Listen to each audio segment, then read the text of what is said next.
नमस्कार।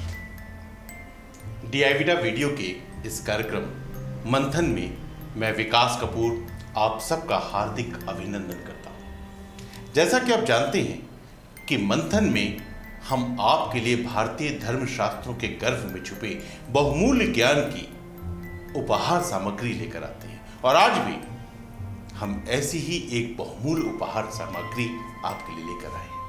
मेरे दोस्तों, इस संसार में बहुत सारी जातियां हैं, हिंदू, मुस्लिम, सिख, ईसाई, बौद्ध, जैनी, पर मैं नहीं मानता, इन जातियों को ही नहीं मानता, क्योंकि मेरा मानना है ये बहुत सी जातियां हैं ही नहीं। इस संसार में केवल दो जातियां हैं, एक अमीर की जात और एक गरीब की जात। इन दो जातियों के बीच में एक संघर्ष हमेशा हमेशा चलता रहा है। गरीब हमेशा संघर्ष करता रहा है कि किसी तरह अमीर बन जाए, और अमीर हमेशा संघर्ष करता रहा है कि किस तरह शोषण करके, किस तरह अत्याचार करके गरीब का खून चूस के अमीर बना रखा जाए।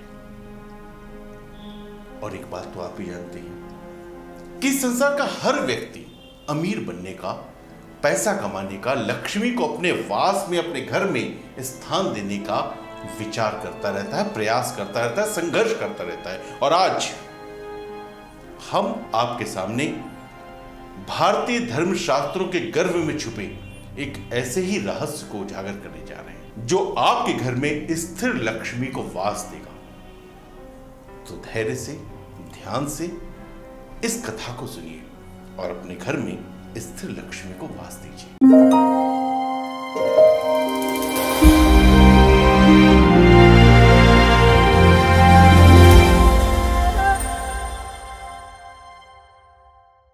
ये बहुत पुरानी कथा है। इस पृथ्वी के प्रथम मानव महाराज मनु, मनु संहिता के बारे में आपने अवश्य सुना होगा। उन्हीं मनु महाराज की बात कर रहा हूं। महाराज मनु के पुत्र उत्तानपाद, धर्म और न्याय की मूर्ति महाराज उत्तानपाद। देवी सुनीति नाम की कन्या से महाराज उत्तानपाद ने विवाह किया, और विवाह के बहुत लंबे अरसे बाद भी उन्हें कोई पुत्र नहीं हुआ। महारानी सुनीति के निवेदन पर महाराज उत्तानपाद ने सुरुचि नाम की एक और लड़की से विवाह किया, यानी दूसरा विवाह। जहां देवी सुनीति सत्य की प्रतीक थी, वहीं देवी सुरुचि असत्य की प्रतीक थी।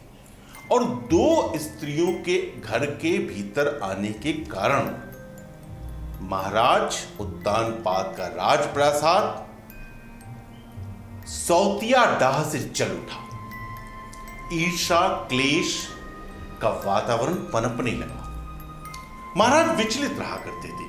दोनों को समझाने का जितना प्रयास करते, स्थितियां उससे अधिक बढ़ती जाती। और इस व्यग्रता, विचलित अवस्था में एक दिन महाराज अपना शयन कक्ष छोड़कर रात्रि के समय अपने राजसभा में आकर बैठ गए। चारों तरफ सन्नाटा था, कहीं कोई नहीं था। बाहर द्वारपाल खड़े होंगे, पर उन्होंने महाराज को देख के कोई शब्द नहीं कहा। महाराज निराश थे।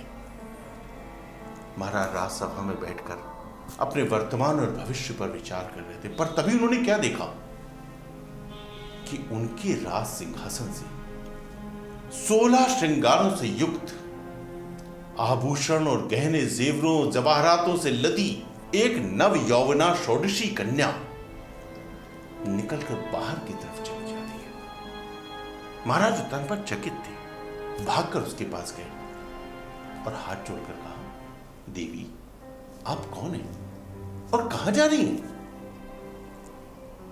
उस षोडशी कन्या ने कहा, महाराज उत्तानपाद, मैं लक्ष्मी हूं।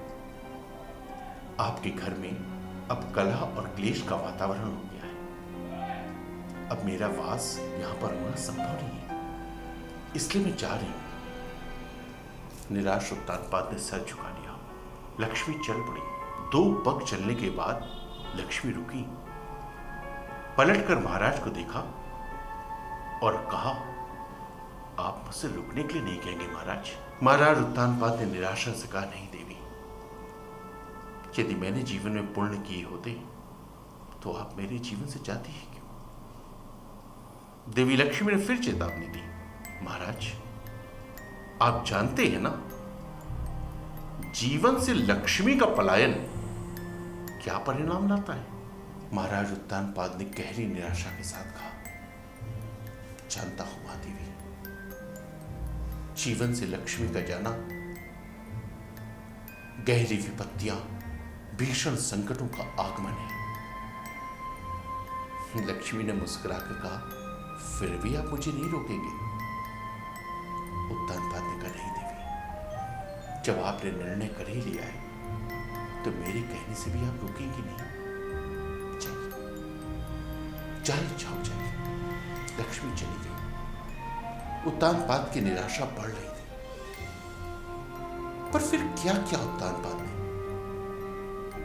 कैसे अपनी श्री और समृद्धि को बचाए रखा उत्तानपाद ने?